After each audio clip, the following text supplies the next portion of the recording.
নমস্কাৰ বন্ধু বান্ধৱীসকল, স্বাগতম জনাইছোঁ ট্ৰু জব চেনেলৰ অন্য এটা গুৰুত্বপূৰ্ণ ভিডিঅ'লৈ। বন্ধু বান্ধৱীসকল, আপোনালোকে নিশ্চয় জানে যে মই ট্ৰু জব চেনেলৰ জৰিয়তে অসম তথা ভাৰতবৰ্ষৰ বিভিন্ন চৰকাৰী বেচৰকাৰী চাকৰি বিজ্ঞাপন লৈ আপোনালোকৰ ওচৰলৈ আহোঁ। আজিও ঠিক তেনেধৰণে আপোনালোকে চাওক, ৰেলৱেৰ এটা বিজ্ঞাপন লৈ আহিছোঁ। 2025 আগষ্ট মাহৰ এইটো বিজ্ঞাপন হয় আৰু ইয়াতে যিখিনি পদ আছে এই পদসমূহৰ কাৰণে আপোনালোকে কোনো ধৰণৰ এক্সাম দিব নালাগে। ইয়াত কোনো ধৰণৰ ইণ্টাৰভিউ নহয়, ডাইৰেক্ট আপোনালোকক জইনিং দিয়া হ'ব। আৰু এই পদসমূহৰ কাৰণে আপোনালোকে আবেদন কৰিবলৈ ক্লাছ 10 পাছ বা 12 পাছ বা ITI পাছ বা গ্ৰেজুৱেট পাছ হ'লেও আপোনালোকে এই পদৰ কাৰণে আপোনালোকে আবেদন কৰিব পাৰিব। আৰু এই পদসমূহৰ কাৰণে দৰমহা আপোনালোকক কিমান দিব? 45,000ৰ পৰা আৰম্ভ হ'ব আৰু ইয়াৰ পৰা আপোনালোকৰ বহুতখিনি লাভ হ'ব। আৰু এই পদসমূহ আপোনালোকে যিহেতু হাই ছেকেণ্ডেৰী পাছ কৰিলে বা মেট্ৰিক পাছ কৰিলে লাভ কৰিব। ইয়াত কোনো ধৰণৰ এক্সাম নহয় আৰু ইণ্টাৰভিউ নহয়, ডাইৰেক্ট আপোনালোকৰ ক্লাছ 10 বা হাই ছেকেণ্ডেৰীৰ মাৰ্কৰ ওপৰত ডিপেণ্ড কৰি এই পদসমূহ দিয়া হ'ব। গতিকে বন্ধু বান্ধৱীসকলৰ সকলোৱে সুবিধা হ'ব। ইয়াতে পুৰুষ বা মহিলা বুলি কোনো কথা নাই, সকলোৱে এই পদৰ কাৰণে আবেদন কৰিব পাৰিব। অনলাইন অলৰেডি এপ্লাই আৰম্ভ হৈ গৈছে। আপোনালোকে আৰু ইয়াৰ আবেদন কৰি ল'ব পাৰিব। যিহেতু 13 ছেপ্টেম্বৰলৈকে ইয়াৰ লাষ্ট ডেট আছে, গতিকে আপোনালোকে সোনকালে আবেদনটো কৰি ল'ব।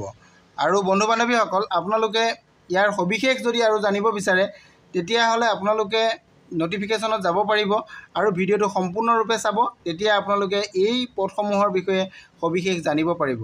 আৰু যদি আপোনালোক মোৰ চেনেলত নতুনকৈ আহিছে তেন্তে আপোনালোকে এনেধৰণৰ বিজ্ঞাপনবিলাক সৰ্বপ্ৰথমে লাভ কৰিবৰ কাৰণে চেনেলটো ছাবস্ক্ৰাইব কৰি কাষতে থকা অল নটিফিকেশ্যনটো অন কৰি দিব। আহক আমি আজিৰ ভিডিঅ'টো আৰম্ভ কৰোঁ।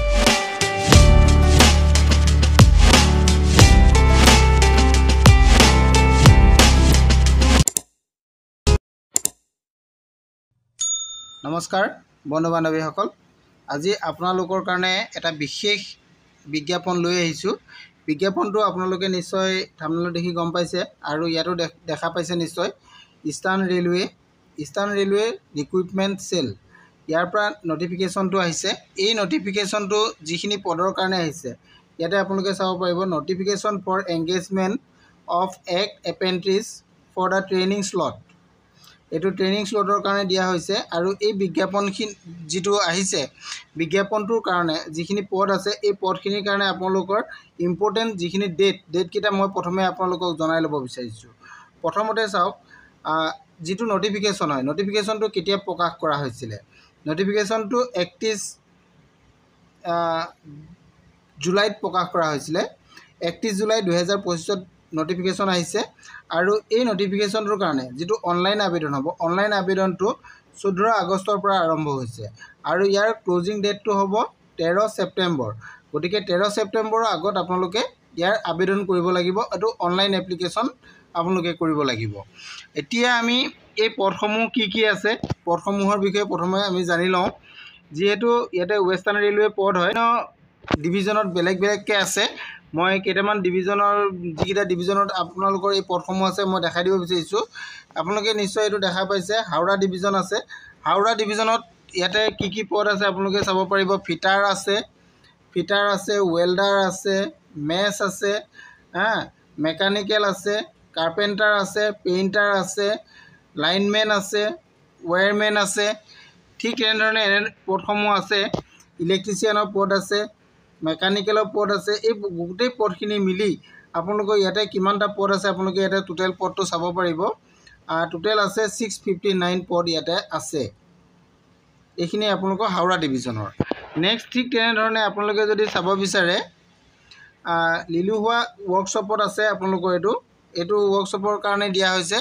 ইয়াতে আপোনালোকৰ এই পদসমূহ যদি আপোনালোকে চায়, ঠিক এনেধৰণে ফিটাৰৰ পাব, মেকানিকৰ পাব, টাৰ্ণাৰ পাব, ৱেল্ডাৰ পাব, পেইণ্টাৰ পাব, ইলেক্ট্ৰিচিয়ান, ৱায়াৰমেন, ৰেফ্ৰিজাৰেটৰ মেকানিক বা এয়াৰ কণ্ডিশ্যনৰ মেকানিক।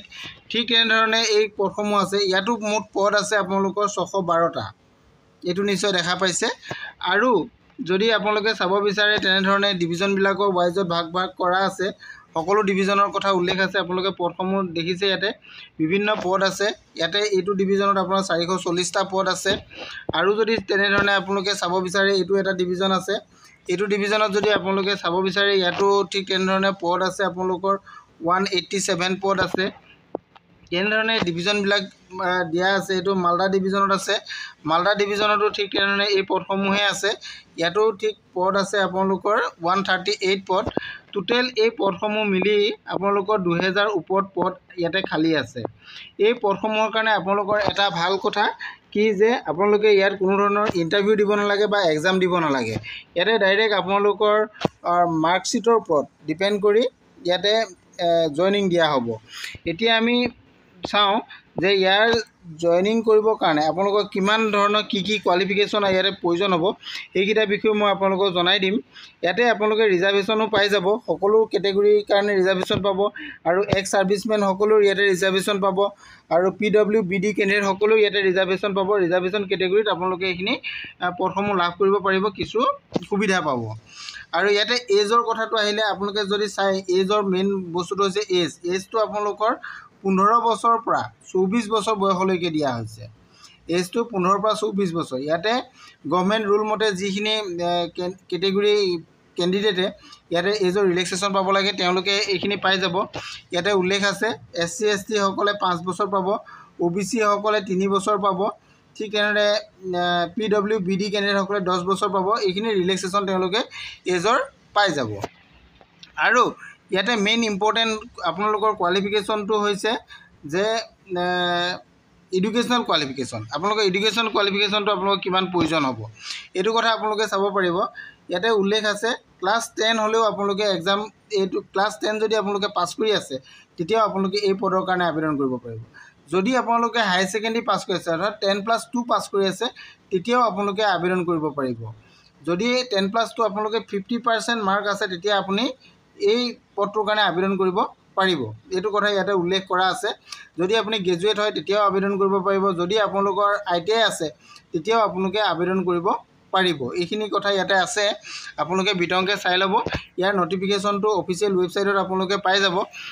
অফিচিয়েল ৱেবছাইটত পাব। নহ'লে আপোনালোকে মোৰ ভিডিঅ' শেষত কমেণ্ট কৰিলেও মই আপোনালোকক ইয়াৰ লিংকটো দিবলৈ কাৰণে আপোনালোকক চেষ্টা কৰিম। ইয়াতে আপোনালোকে চিলেকশ্যন প্ৰচেছটো আপোনালোকৰ ইয়াতে উল্লেখ আছে। গোটেই চিলেকশ্যন মোডটো আপোনালোকৰ ইয়াতে দিয়া আছে। চিলেকশ্যন মোড কেনেধৰণে দিয়া হ'ব, আপোনালোকৰ ইয়াতে যিখিনি ডিপ্ল'মা আছে, যিখিনি ITI ডিপ্ল'মা আছে, তেওঁলোকৰ কাৰণে ইয়াতে কিমান মাৰ্ক আহিব, ক'ৰ পৰা কিমান মাৰ্ক আহিব, আপোনালোকৰ এইটো কথা এক্সাম্পল সহ ইয়াতে বুজোৱা আছে। আপোনালোকে এইখিনি চাব। মেট্ৰিকৰ পৰা কিমান % ইয়াতে আহিব, আৰু হায়াৰ ছেকেণ্ডেৰীৰ পৰা আপোনাৰ কিমান % আহিব, ITIৰ পৰা কিমান আহিব, টোটেল কিমান % হ'লে আপুনি এই জবটো লাভ কৰিব পাৰিব, এইখিনি কথা ইয়াতে সম্পূৰ্ণৰূপে উল্লেখ কৰা আছে। আপোনালোকে মাত্ৰ ইয়াতে এপ্লিকেশ্যন কৰিবৰ কাৰণে যিটো এপ্লাই প্ৰচেছটোৰ বিষয়ে যদি আপোনালোকে জানিব বিচাৰে, এইটো ইয়াৰ পৰা জানিব পাৰিব। আৰু ইয়াত আপোনালোকে এটা এপ্লিকেশ্যন ফিজ পে'মেণ্ট কৰিব লাগিব, সেইটো হৈছে 100 ৰুপিজ। এইটো নন ৰিফাণ্ডেবল এটা পে' কৰিব লাগিব আপোনালোকে। এইটো আপোনালোকে ৰিফাণ্ড কৰি ল'ব নোৱাৰে। এইটো কথা ইয়াতে উল্লেখ কৰা আছে। 100 ৰুপিজ আপোনালোকে ফিজ পে'মেণ্ট কৰিব লাগিব। আৰু যিসকল SC ST PWBD আৰু ওমেন কেণ্ডিডেট আছে, তেওঁলোকে কিন্তু এইটো 100 ৰুপিজটো পে'মেণ্ট কৰিব। তেওঁলোকে এই 100 ৰুপিজটো পে'মেণ্ট কৰিব নালাগে, এইটো কথা ইয়াতে উল্লেখ কৰা আছে। আৰু আপোনালোকে যিটো পে'মেণ্ট কৰিব, পে'মেণ্টটো আপোনালোকে অনলাইন থ্ৰু কৰিব লাগিব। আপোনালোকৰ ডেবিট কাৰ্ড বা ক্ৰেডিট কাৰ্ড বা নেট বেংকিঙৰ সহায়ত আপোনালোকে এইটো পে'মেণ্ট কৰি ল'ব লাগিব।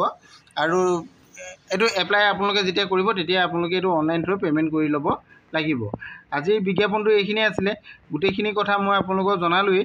আৰু যদি কিবা সবিশেষ জানিব বিচাৰে, তেনেহ'লে আপোনালোকে ইয়াৰ অফিচিয়েল ৱেবছাইট আছে, এইটো www.rrer.org। এই অফিচিয়েল ৱেবছাইটত যদি আপোনালোকে যায়, তেতিয়াহ'লে নটিফিকেশ্যনো পাই যাব। আৰু ইয়াত কেনেধৰণে আবেদন কৰে, সকলোখিনি কথা আপোনালোকে ইয়াৰ পৰা সবিশেষ জানিব পাৰিব। আজিৰ ভিডিঅ'টো ইমানেই আছিল। ভিডিঅ'টো যদি ভাল লাগিছে, তেনেহ'লে লাইক, কমেণ্ট, শ্বেয়াৰ কৰি দিবলৈ নাপাহৰিব। Thank U.